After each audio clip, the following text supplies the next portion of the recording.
ಗರ್ದಿಗಮ್ಮತ್ ವೀಕ್ಷಕರಿಗೆ ನಮಸ್ಕಾರಗಳ್ರಿ. ಗರ್ದಿಗಮ್ಮತ್ ಪೇಜ್ಗೆ ಫಾಲೋವರ್ ಆಗ್ರಿ, friend request ಕಳಿಸ್ರಿ, ಯೂಟ್ಯೂಬ್ಗೆ subscribe ಆಗ್ರಿ, share ಮಾಡಿರಿ, ಲೈಕ್ ಮಾಡಿರಿ, ಕಮೆಂಟ್ ಮಾಡಿರಿ. ಭಾಳ ಅಂದ್ರೆ ಭಾಳ ಖುಷಿ ಆಗ್ತೈತೆ ನನಗೆ. ನಮ್ಮ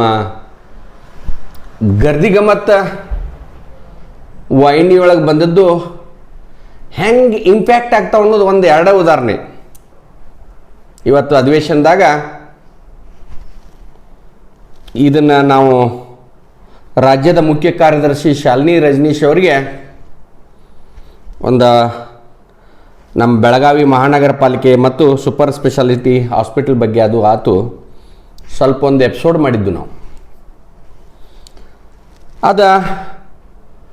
ನಿನ್ನೆ ಗುರುವಾರ ದಿವಸ ಸೂಪರ್ ಸ್ಪೆಷಾಲಿಟಿ ಆಸ್ಪತ್ರೆಗೆ ಈ ಹಿಂದೆ ಜಿಲ್ಲಾಧಿಕಾರಿ ಆದಂಥ, ಬೆಳಗಾವಿ ಜಿಲ್ಲೆ ಜಿಲ್ಲಾಧಿಕಾರಿ ಆದಂಥ, ಈಗ ಸದ್ಯ ಮುಖ್ಯ ಕಾರ್ಯದರ್ಶಿ ಆದಂಥ ಶಾಲಿನಿ ರಜನೀಶ್ ಅವರು ಹೋಗಿ ಆ ಒಂದು ದವಾಖಾನೆ ಶೀಘ್ರ ಪ್ರಾರಂಭ ಮಾಡಬೇಕು, ಅದಕ್ಕೇನು ಸಂಬಂಧಪಟ್ಟದ್ದು ಏನೋ ತೊಂದರೆ ಇದ್ದರೂ ನನ್ನ ಮುಂದೆ ಹೇಳ್ಬೇಕಂದ್ರು. ಒಂದು ಬಡವರ ದವಾಖಾನೆ ಅದು. ಈ ಜಿಲ್ಲಾಧಿಕಾರಿ ಅಲ್ಲಿ ಹೋಗಿ ಭೇಟಿ ಕೊಟ್ಟು ಒಂದು ನಮ್ಮ ವಾಹಿನಿ ಒಳಗೆ ಇಂಪ್ಯಾಕ್ಟ್ ಆದದಕ್ಕೆ ಆ ವಾಹಿನಿ ಒಳಗೂ ಯಾರೂ ಮಾಡೋಕ್ಕಿಲ್ಲ. ಇವತ್ತು ಭೇಟಿ ಕೊಟ್ಟು ಆದಷ್ಟು ಲಘುಟನ ಶುರು ಆಗ್ತೈತಂತ ಅವ್ರ ಮಾತಿನ ಮ್ಯಾಗ ಒಂದು ಆಶಾದಾಯಕವಾಗಿದ್ದೆವು. ಆನಂತರ ವೇಗಾ ಹೆಲ್ಮೆಟ್ ಕಾರ್ಖಾನೆ ಬಗ್ಗೆ ನಾವು ಒಂದು 2-3 ಎಪಿಸೋಡ್ ಮಾಡಿದ್ದು ನಾವು.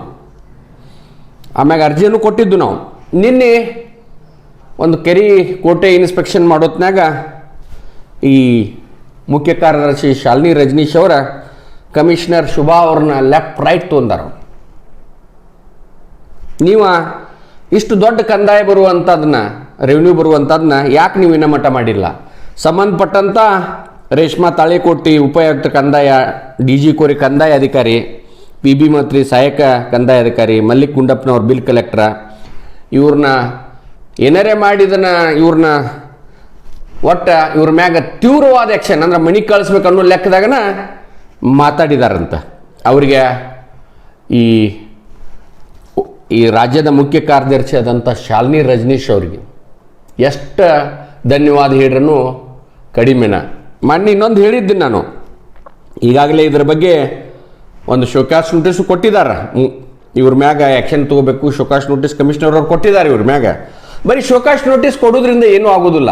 ಈ ಸನ್ಮತಿ ಶಿಕ್ಷಣ ಕೇಂದ್ರದಲ್ಲೂ ಶೋಕಾಸ್ ನೋಟಿಸ್ ಕೊಟ್ಟಿರಿ, ಇದನ್ನೂ ಕೊಟ್ಟಿದ್ದಾರೆ. ಈಗಾಗಲೇ 3 ಕೋಟಿ ರೂಪಾಯಿ ಈ ವೇಗಾ ಹೆಲ್ಮೆಟ್ದವ್ರು ತುಂಬಬೇಕಂತ ಚಲನೂ ತಯಾರು ಮಾಡಿದ್ದಾರೆ.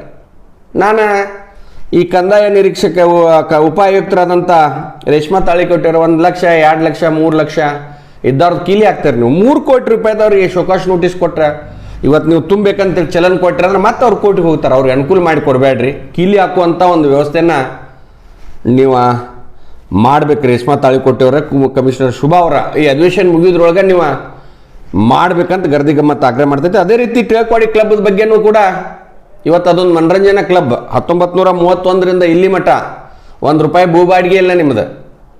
ಅದ್ರ ಬಗ್ಗೆ ಏನು ಆ್ಯಕ್ಷನ್ ತೊಗೊಂಡ್ರೆ ಅದಕ್ಕೂ ಒಂದು ಶೋಕಾಸ್ ನೋಟಿಸ್ ಕೊಟ್ಟು ಗಪ್ಕೊಂಡವ್ರಾದ್ರೆ ಏನು ಮಾಡೋಕ್ಕಾಗೋದಿಲ್ಲ ನಾವು. ಅದಕ್ಕೆ ಕೂಡಲೇ ಈ ಸಂಬಂಧಪಟ್ಟಂಥ ಉಪ ಆಯುಕ್ತರ ಮ್ಯಾಗ, DG ಕೋರಿ ಅವ್ರ ಮ್ಯಾಗ ಒಂದು ತ್ವರಿತ ಅವ್ರ ಮ್ಯಾಗ ಒಂದು ಆ್ಯಕ್ಷನ್ ತೊಗೋಬೇಕು. ನೀವು ಒಂದು ಅತಿ ಕಠಿಣವಾದ ಆ್ಯಕ್ಷನ್ ತೊಗೊಂಡಾಗ ಮಾತ್ರ ಕಂದಾಯ ವಸೂಲಿ ಆಗ್ತೈತೆ. ಇನ್ನೂ ಅಂತಾವ ಭಾಳಷ್ಟು ಅದಾವು. ಶುಭಾ ಮೇಡಮ್ ಅವರ, ನೀವು ಒಂದು ಇಲಾಖೆಯಿಂದ ಬಂದವರ, ಮೇಷ್ ಮಾಡಕ್ಕೆ ಹೋಗ್ಬೇಡ್ರಿ, ಯಾವ ವಸೂಲಿ ಒತ್ತಡಕ್ಕೆ ಮಣಿಬೇಡ್ರಿ. ಕೂಡಲೇ ಅದು ವಸೂಲಿನೂ ಆಗಿರ್ಬೇಕು ಕಂದಾಯ, ಇವ್ರ ಮ್ಯಾಗ ಆ್ಯಕ್ಷನನ್ನು ಆಗ್ಬೇಕಂತ ಗರ್ದಿಗಮ್ಮತ್ ಆಗ್ರಹ ಮಾಡ್ತೈತೆ. ಇನ್ನೊಮ್ಮೆ ಶಾಲಿನಿ ರಜನೀಶ್ ಮೇಡಮ್ಗೆ ಗರ್ದಿಗಮ್ಮತ್ ವಾಹಿನಿ ಪರವಾಗಿ ನಮ್ಮ ಒಂದು ಕರೆಗೆ ಹೋಗೊಟ್ಟು ನೀವೆಲ್ಲ ಮಾಡಿ ಒಂದು ಕಂದಾಯ ಆಯಿತು ಮತ್ತು ಒಂದು ಈ ಬಡವರ ಆಸ್ಪತ್ರೆ ಒಂದು ಲಘುಟ್ ಆಗಬೇಕನ್ನೋ ಕಾಳಜಿ ತೋರಿಸೋದಕ್ಕೆ ಧನ್ಯವಾದಗಳನ್ನ ಹೇಳ್ತೇವೆ. ನಮಸ್ಕಾರ.